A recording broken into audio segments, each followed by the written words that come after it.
Welcome back to the guidebook, everybody. Today is a solo cast, just me, Rachel, talking to you about marketing yourself. If you consider getting clients and putting yourself out there on the internet as a freelancer, selling yourself, or you feel like you're bad at marketing yourself, then this episode is for you. This is the guidebook. We're sharing tips for freelancers, raw conversations with risk takers, and the emotions behind it all. I'm your host, Rachel Meltzer. It rhymes with seltzer, and you're in the right place if you want to be a fly on the wall of conversations with brave, experienced freelancers, recaps of new freelancers' first years of business, and walk-in talks where I share everything I've learned in the past 6 years of freelancing. I'm here to ungatekeep freelancing so you can unlock your bravest self. I hope this show inspires you to go out and take the risk. There are multiple factors that go into getting clients, and a major one is your mindset. So today we're going to talk about shifting your mindset in a way that will help you get clients. I know this can sound like super woo-woo, and I genuinely thought it was a joke when I first started freelancing because it feels like getting clients is like such a practical thing that like should be a skill or a technique or a system that you can learn. And in some ways it definitely is. But if you truly believe that getting clients is selling yourself, or that you're bad at marketing yourself and you're wondering why people are ever going to hire you, and you're worried about competing with AI, and you're worried about competing with thousands of other freelancers and all this stuff, then you're actively going to start holding yourself back and creating an anxiety that makes it almost impossible to achieve your goals. And we're here to unblock that today. So we're going to run through 3 things today. Number 1 is the fact that getting clients is a numbers game. The second thing we're going to talk about is that it's not actually about selling yourself. It's about networking and creating relationships that get you what you need. And the last thing we're going to talk about is one of my favorite analogies for getting clients, the shoe store. So first, let's just dive into the whole numbers game of it all. If you've been to my Get Clients on LinkedIn webinar, you'll know that generally on LinkedIn, which is how I mostly recommend getting clients if your niche is on there, it's like a 25% conversion rate. Okay. So of all the connection requests you're going to send, about 25% of those are going to accept. And of that 25%, another 25% will probably become your clients within the next 2 years if you're using my Get Clients on LinkedIn method, which recommends a specific regimented follow-up system that you can use over the course of 2 years. So that's sort of how the numbers shake out. A lot of people have more success than that. Some people have less. And if you're actually on the email cold pitching train, good for you. Kudos. I hate email cold pitching. I do it, but I don't like it. Generally, the average response rate to email cold pitches is about 8%. The conversion rate, I have not been able to get enough data to have a specific number for you, but already that's 8%. That's a pretty small amount. And if we're talking about content marketing, average is about 2%. Okay. So if we think about all of these numbers, our brains are super biased to see the worst because we are looking out for threats to protect ourselves, right? And our brains, when we go into something, we think of success as being like definitely more than 60%. Like you want to get a C average at school, right? We want to think of success as like 80 to 100%, but that's honestly not realistic as an entrepreneur. It's just not. Like it takes at least 7 times, most of the time, to sell something to somebody. And it takes time and numbers to get to your goals as a freelancer when you're trying to get clients, when you're trying to make money. And I know it can feel frustrating and it can feel super weird that like 75% of people are just not responding to you. Or if you're email cold pitching, 92% of people are just not responding to you. It can feel so discouraging. But you have to start shifting into this place where you acknowledge that just because people aren't responding to you doesn't actually mean anything. It doesn't mean anything. You are not getting enough data from that non-response to actually be able to say like, oh, like I can't get clients.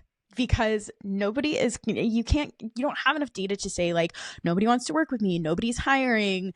Nobody wants to work with me because of AI. Nobody wants to work with me because of my portfolio. Like you're not getting any response from these people. They're not saying any of those things. You're deciding to tell yourself that in your head. What these people are saying with their silence is absolutely nothing. But what it might mean on their end, coming from someone who has hired freelancers and having interviewed a lot of people who have hired freelancers, usually they just don't have time to respond to you. They don't have opportunities at that time. They don't want to hurt your feelings by telling you no, or they do want to work with you in the future and they just forgot to respond to you. Or maybe they don't want to work with you and they just don't respond. Or maybe they don't go on LinkedIn that much, so they're not responding. You never know why someone is not responding. And the way that things change is typically on a 3-month basis. So that's why I always recommend after your first 3 or 4 outreaches to somebody, following up on a quarterly basis so that you're actually timing your follow-ups with when things are typically going to be changing in their business and they might have a different response for you than absolutely nothing or a no. And if you want to hear more about this, I teach about this inside Pop Club and my one-on-one coaching programs. So meltzerseltzer.com/coaching will have all of that info there. And I also teach about this in all of my free webinars. You can find them in the link in the description of this podcast episode, whether you're on YouTube or you're listening on your favorite podcast player. So that's the numbers game aspect of it.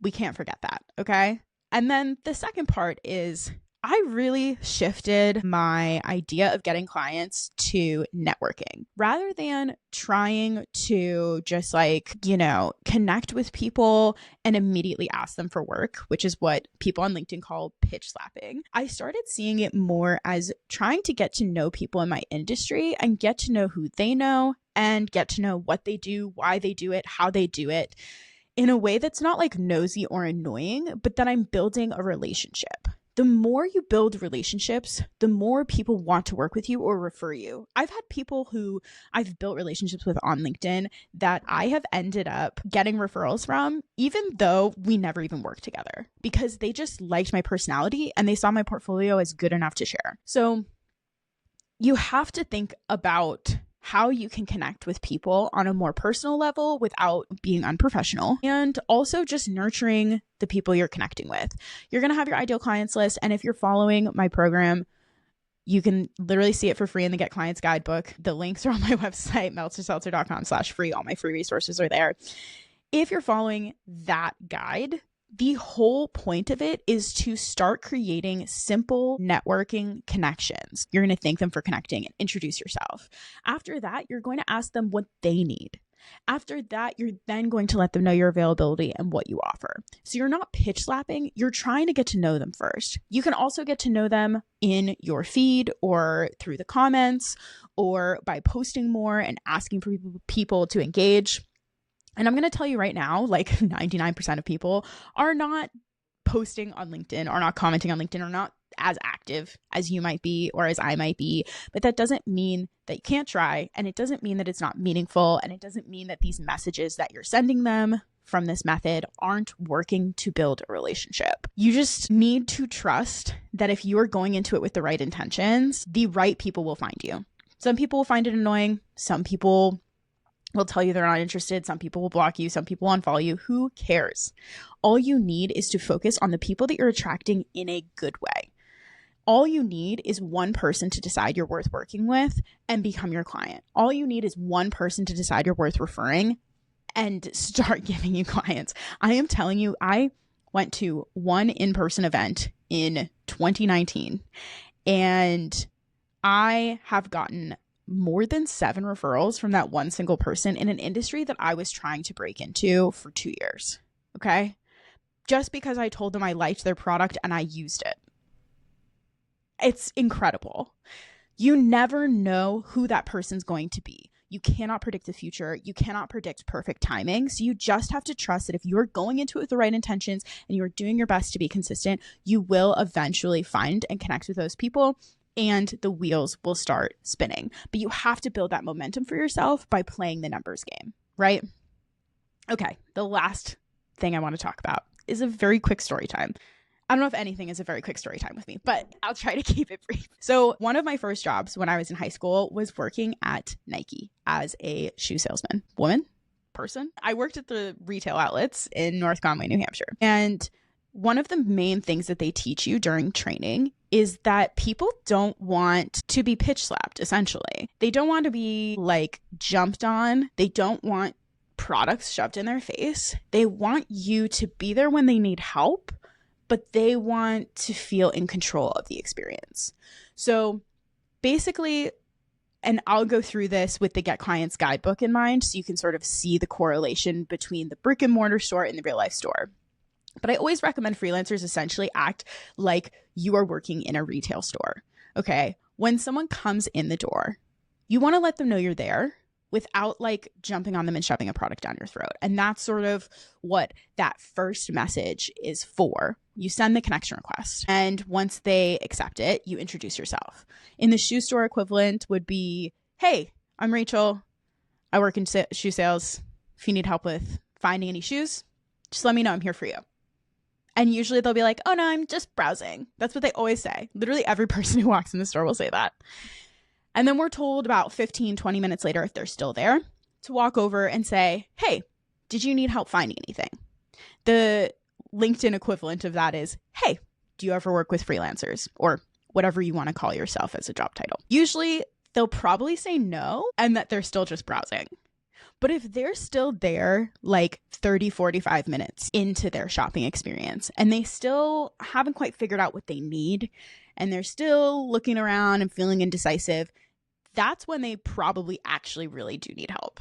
So the LinkedIn equivalent of this, it's about a month and a half into when you started connecting with them and talking to them. So I'll go over and say, hey, and I'll try to comment on whatever their situation is. Maybe they tried on a couple pair of shoes, didn't feel like anything was working for them. And I'll ask them, what are you using these shoes for?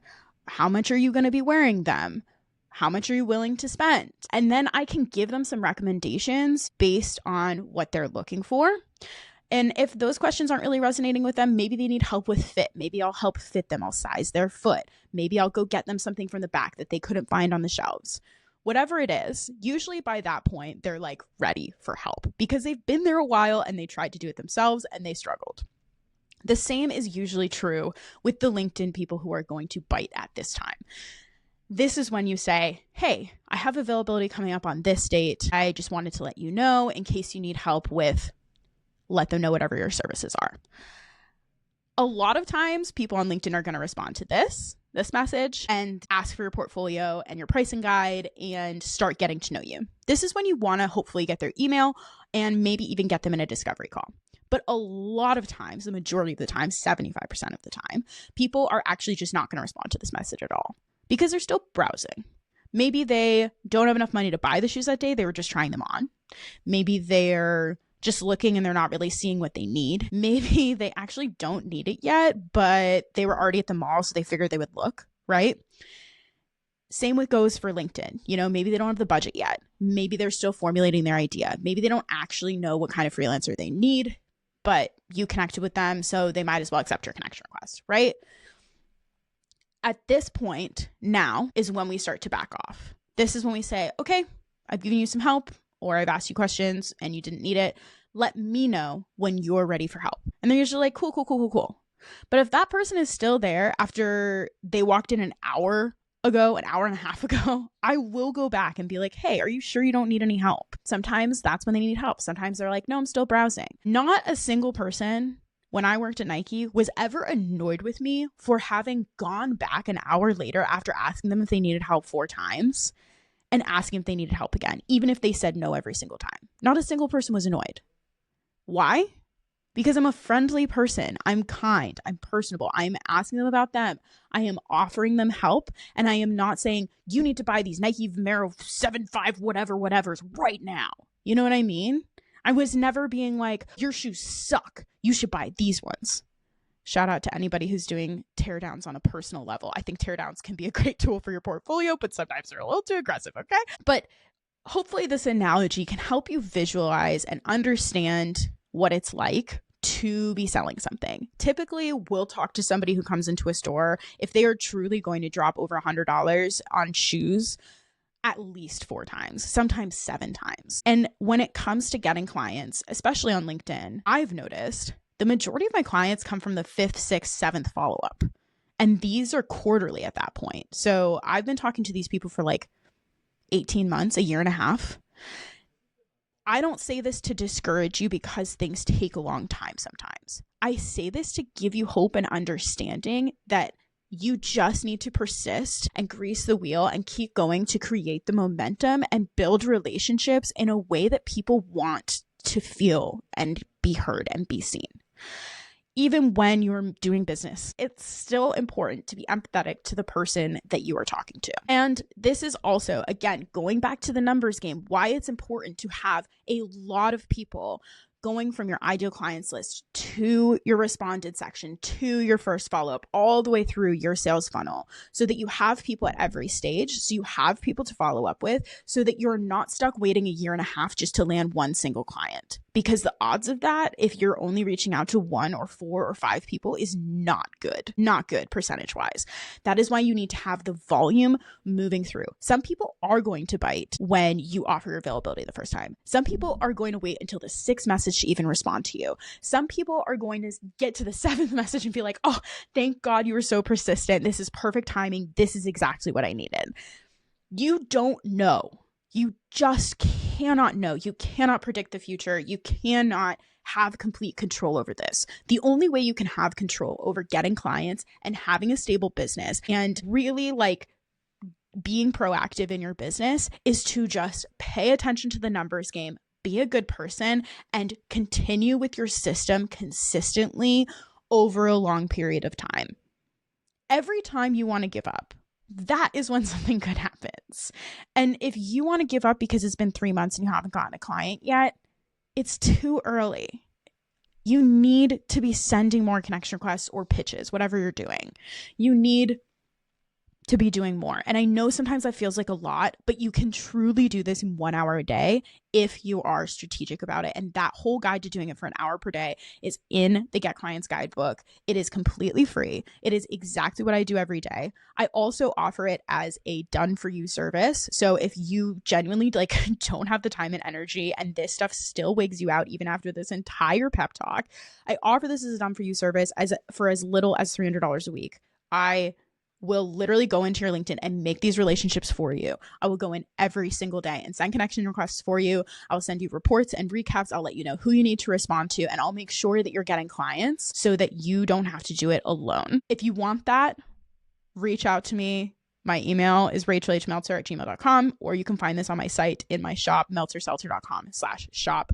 I am not trying to push a product here. I mean, I kind of am. Obviously, this is a shameless plug, but you don't need me to be doing this for you. At the end of the day, you can do this yourself. You are capable of it. But I've had multiple people come to me, single moms, people in grad school, people who have a full-time job, they're trying to quit, people who got laid off who are trying to apply for full-time jobs because they're not sure, but they would love some freelance work, but they don't want to work for an agency because sometimes working for an agency really sucks. If any of those sound like you and you do still need help with this, let me know. I am here to help you. And if you want to learn more about my Getting Clients method, you want to implement it yourself, the Get Clients Guidebook, the Get Clients on LinkedIn webinar, they're both free. They're both on my website at meltzerseltzer.com/free.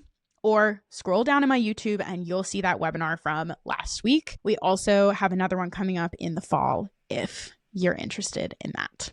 Okay.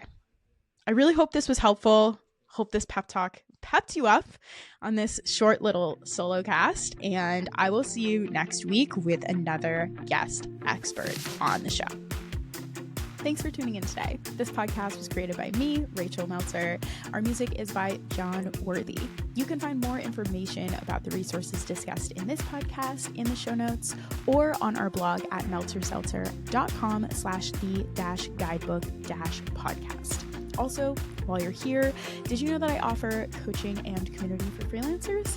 I offer free community events and free resources, as well as paid options like Pop Club, our community for freelancers, and one-on-one coaching, whether you're starting your business or you just need to revamp some things and get out of that feast-famine cycle or take your business to the next level and double your income. I'm your gal. Come talk to me. You can find all of these resources at meltzerseltzer.com. Our free resources are at meltzerseltzer.com/free, and our paid resources are at meltzerseltzer.com/coaching, but you can find everything there from the homepage if you want to. If you have a second, please rate or subscribe like or comment on this show. On Apple Podcasts, you can rate and leave a review. On Spotify, you can just rate the show. On YouTube, you can comment and like this episode, and you can subscribe to my channel if you want to watch these on YouTube in the future. Thank you so much again for tuning in to our little show. Every interaction that you make with our show helps new listeners find us, so I would love it if you would just take a second to interact with us. It means the world to me. All right, I hope to see you in the next episode of The Guidebook.